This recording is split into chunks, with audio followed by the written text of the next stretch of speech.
Hello and welcome to this edition of FYI Weekly, your official source for City of Greensboro news and information.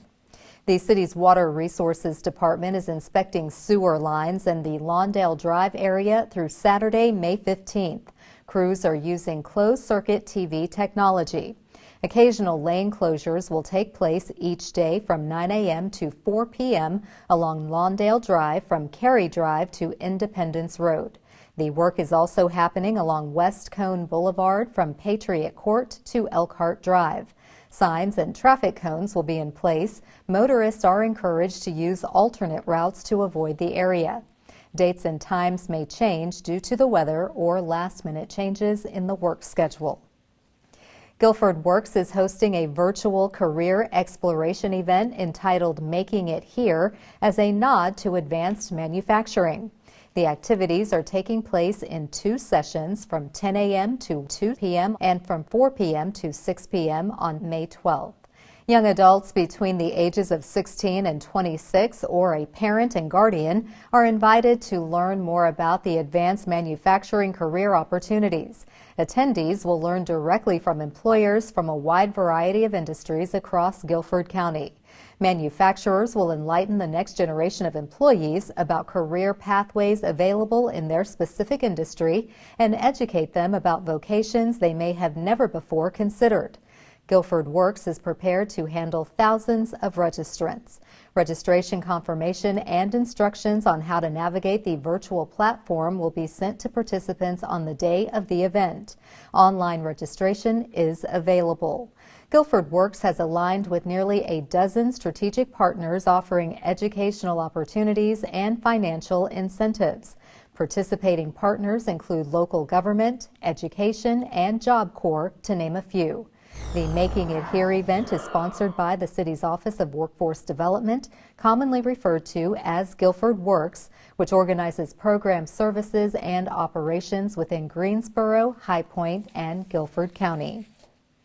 If your household has been financially impacted by COVID-19 and you or someone you know needs help paying rent and/or utilities, you can apply for funds from the Federal Emergency Rental Assistance Program.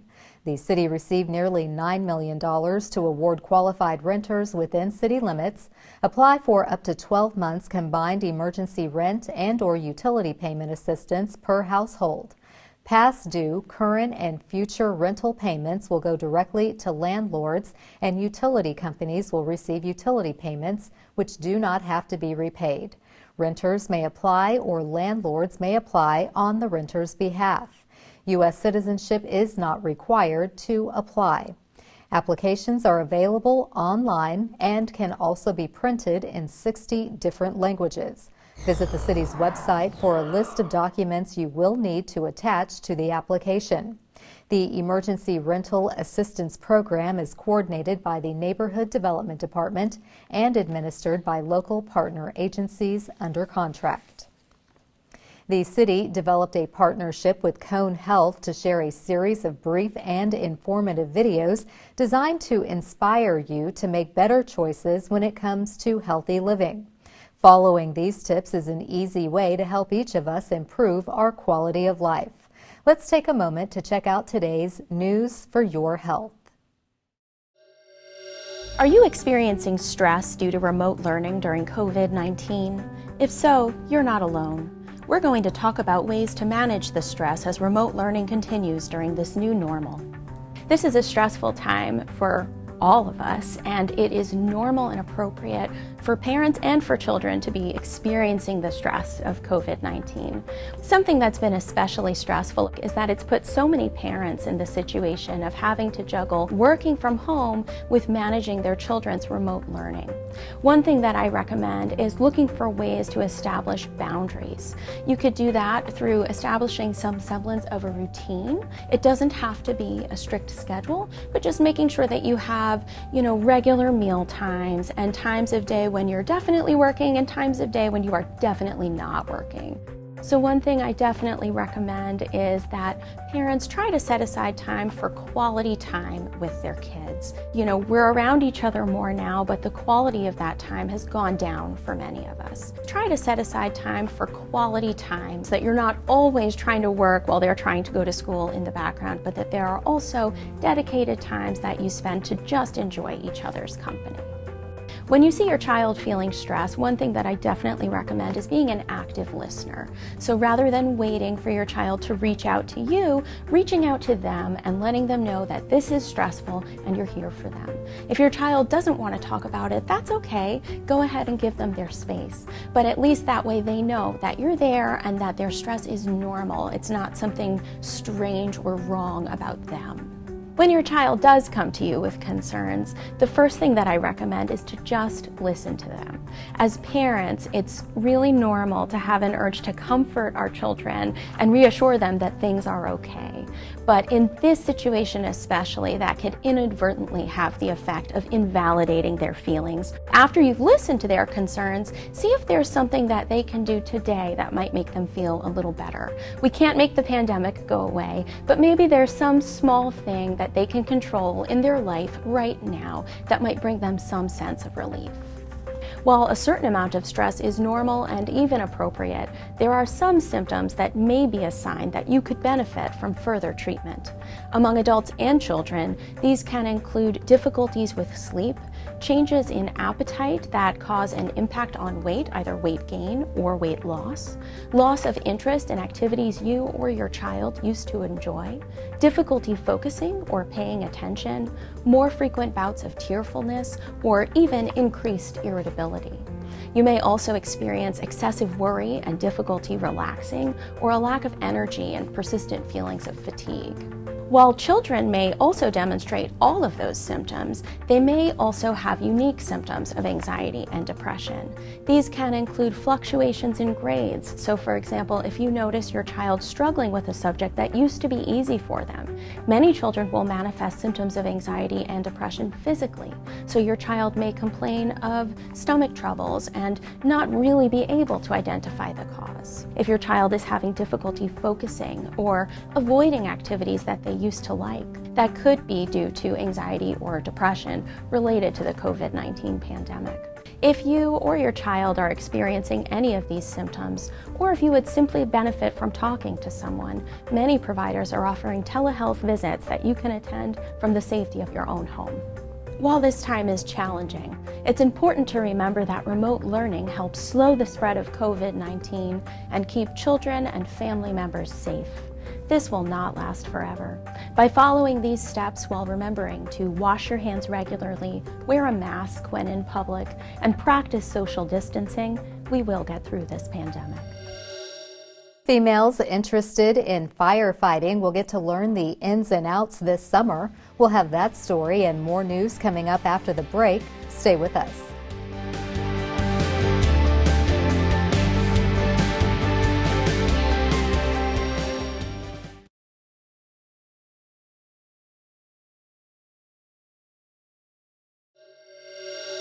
Welcome back to FYI Weekly.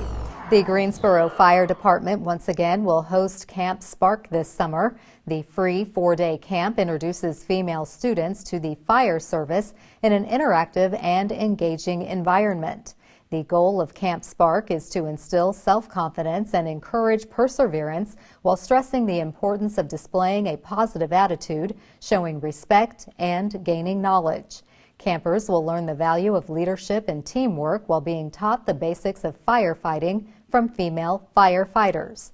Camp Spark is open to girls in grades 9 through 12. The activities will take place from Monday, July 12th through Thursday, July 15th at the Greensboro Fire Department Training Center located at 1510 North Church Street. The application and Camp Spark schedule are available on the city's website.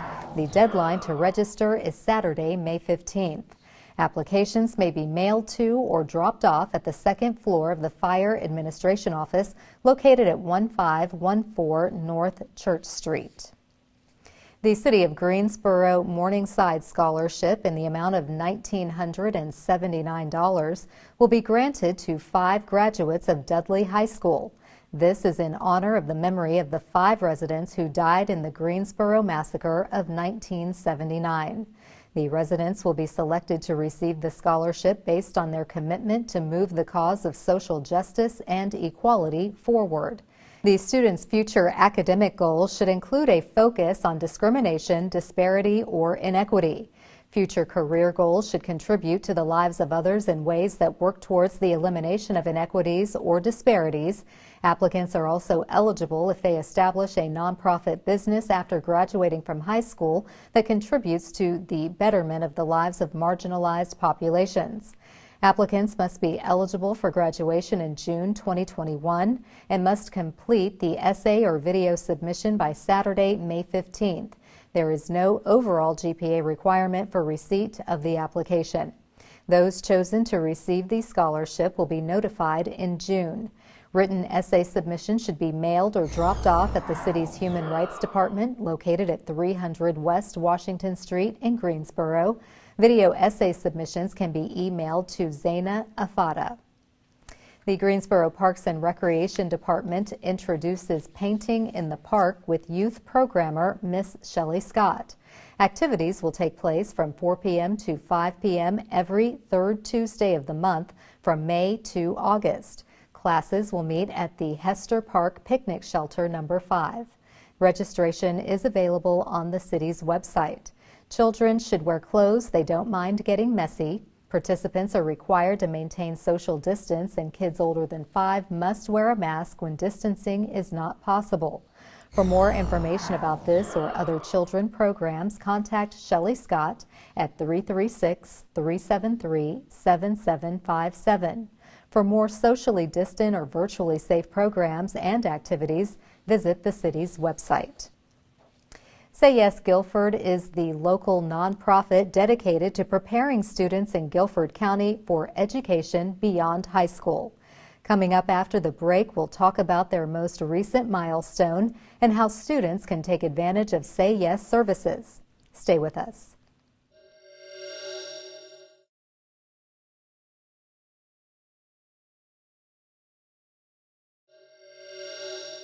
Welcome back to FYI Weekly.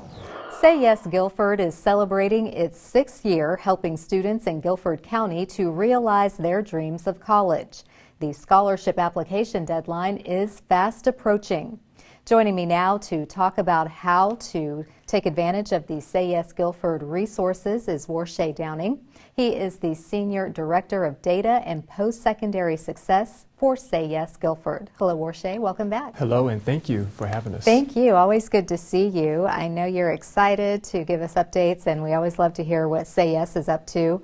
As we are approaching the end of the school year, what should seniors or those getting ready to graduate be doing? Absolutely. Well, seniors should be focusing on finishing this semester strong as they're about to transition into a new area in their life, but also they should complete the Say Yes Guilford scholarship application, which closes June 1st, and they also should indicate what college they intend to enroll in that system. We also encourage students to connect with their guidance counselors at the various high schools they attend, because their counselors are a conduit of so many resources for them. And also students should complete the FAFSA, the free application for federal student aid, as soon as possible. And lastly, they should connect with the university to which they intend to enroll in for the fall semester or spring semester. Okay, so they do not need to be asleep at the wheel. There Right. are a lot of things that they need to get done and check off, and June 1st will be here before you know it.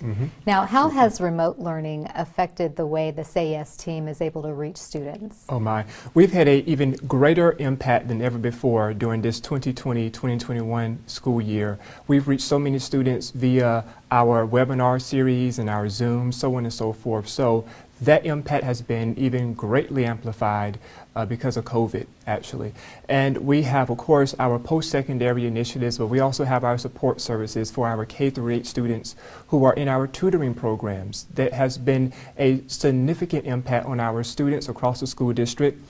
And of course, I mentioned our College Kickoff series or our webinars, but we've hosted webinars with the College Foundation of North Carolina, Guilford County Schools, Carolina College Advising Corps, so on and so forth, to really bring forth a robust virtual webinar series of events for our students who are not just in high school, but those students who are looking at post-secondary collegiate opportunities as an opportunity for their future. So our impact has been grand, and COVID has kept us quite busy at Say Yes Guilford. I think COVID has kept everyone busy, and it's so nice to see how you were able to transition into a virtual platform, not just reaching seniors in high school, but as you said, the K through 8 age bracket, to get their mindset on the future and what goes on beyond high school. How many students would you estimate that Say Yes Guilford has impacted? Wow. So Say Yes Guilford, last year alone during the academic year, we've impacted over 2,100 students across the school district, and that scholarship impact, lifetime scholarship impact, is over $28.5 million for our scholars. Just last year alone, we impacted 1,400 students, and that impact was about $8 million. So as we're building upon our various graduating classes, we are seeing the impact even more amplified than ever before. And that is what gives us excitement about our students who are graduating from high school, but who are continuing on to post-secondary collegiate opportunities. And we are excited about more to come. Wonderful. That's a lot of ground that you've been able to cover in 6 years. Does your workload change during the summer months? Do you get to take a little bit of a breather? No breaks at all, but we do try to plan strategically around the various calendars and looking at the school district and various moving parts across the county so that we are strategic for the upcoming year. We do receive phone calls and emails to assist students and parents as they are yet still navigating what to do as they've graduated from high school and about to go on to college. So we kind of, gear students towards the right resources they should be directed towards. But overall, it's a planning phase, and we try to think strategically over the summer months as we gear up for the phenomenal school year to come. Okay, and we are anticipating it will indeed be phenomenal and perhaps a little more normal and get more kids in the classroom. Now, you've actually been part of the Say Yes Guilford team for a while. What is it about the work you do that motivates you each day? Well, I don't take it for granted that I have the opportunity to oversee the scholarship program for Say Yes Guilford. And is thinking about that, I see our impact as one that's not just transactional for our students, but transformational. And that's what gives me hope to see the transformation and the impact of our students and our families. Say Yes Guilford is a significant puzzle piece for many of our students who are finishing high school and going on to tremendous opportunities. And I cannot tell you how many countless phone calls and emails we receive of parents and students who are thankful for the scholarship, who are thankful for the programs and resources that we offer in the community. So I believe that is what gives me some hope, but also it inspires me that the work that we're doing together as a team, but also as a community. So we're very grateful for that. Wonderful. Well, we're grateful and appreciative for you and all that you do and your team. You're a small team, but you're mighty and doing great things. And again, June 1st is the deadline for the scholarship applications through Say Yes Guilford. Yes. Well, Warshay, thank you for taking time out to give us an update on all the great things going on and the application process. Do come back and keep us posted on your other great resources. Absolutely. Thank you so much. Thank you. Stay tuned for some useful information about Greensboro as we tell you something about the city. That's coming up after the break. Stay with us.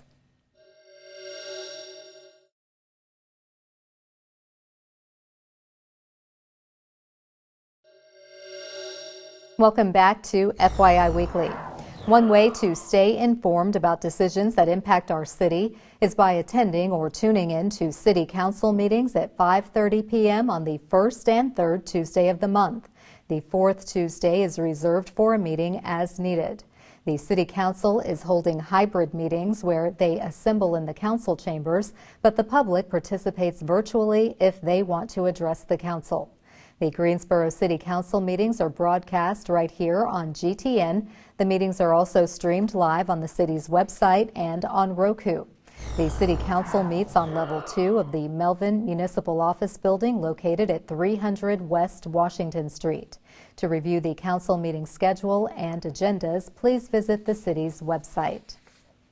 Here's an opportunity to learn a little something about the city.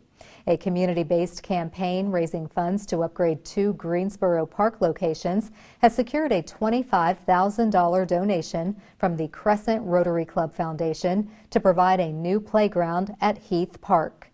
The Parks and Recreation Department expects to install the play equipment and inclusive swing set later this summer. Build Greensboro Together formed earlier this year with a goal to raise $200,000 for new play amenities at Peeler Community Park, replacement of a damaged bridge at the Lake Daniel Greenway, and completion of the planned improvements to Heath Park. The Community Foundation of Greater Greensboro is managing the donations. Build Greensboro Together co-chair Hugh Holston said in collaboration with the Greensboro Parks and Recreation Department, these initial projects are targeted to revitalize and restore fun, functionality, and safety for the children and families in these impacted communities.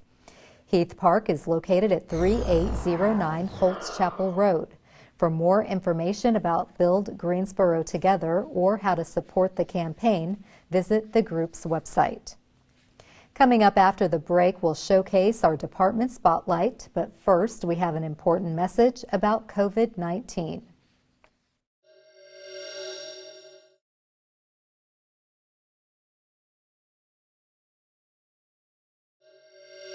Remember the 3 W's. Wear a cloth face mask covering, wait 6 feet from others, and wash your hands often. By working together, we can adjust to this new normal and continue to save lives.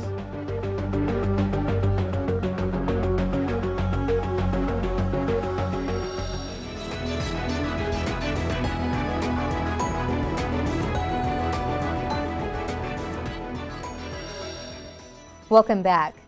Residents who are interested in serving the city of Greensboro as a member of an advisory committee have an opportunity to support the Minority Women Business Enterprise, or MWBE, office. The online interest form, which among other details outlines the responsibilities, proposed composition, and suggested meeting schedule for the advisory committee. The deadline to complete and submit the online interest form is Friday, May 21st. The advisory committee, formerly known as the MWBE Coordinating Committee, is scheduled to be in place by July 1st. It will consist of up to 11 members appointed by the city manager's office. Members of the committee will serve a 2-year term. The committee's name was changed to better align with its consulting role for the MWBE office, which is the driving force behind the city's policy of ensuring all businesses are afforded the opportunity to bid on city contracts. Straight ahead on the other side of the break is this week's Way to Go GSO shout-out. Stay with us.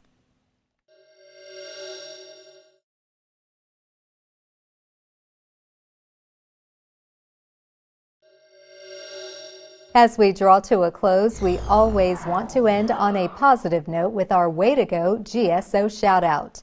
This week's shout-out goes to the Greensboro Police Department. GPD partnered with the Community Connections Initiative to host a job resource fair for youth between the ages of 14 to 24. Peeler Recreation Center set the backdrop for attendees to learn about resume writing, improve interviewing skills, and learn soft skills to prepare them for jobs. Youth mentoring organizations Punch for Pounds, the Urban Renaissance Culture, and the NC Works Next Gen program also participated. In March, Greensboro Police Chief Brian James called on the community to get 500 young people ages 14 to 24 employed this summer. The Changing the Game community initiative is working to fulfill that goal by working directly with local employers. Please remember, as more places continue to open, wear your face covering, wait 6 feet apart, and wash your hands often. That concludes this edition of FYI Weekly, but you can easily stay connected to the latest city news by linking to us on Facebook, Twitter, YouTube, and Instagram. Alexa users can subscribe to our 5-minute flash briefings, which also airs on 90.1 FM and 100.7 FM. Be sure to download our weekly podcast, Talk City Greensboro, and now GTN is streaming on Roku. For all of us here at the City of Greensboro, thanks for watching, and we'll see you next time.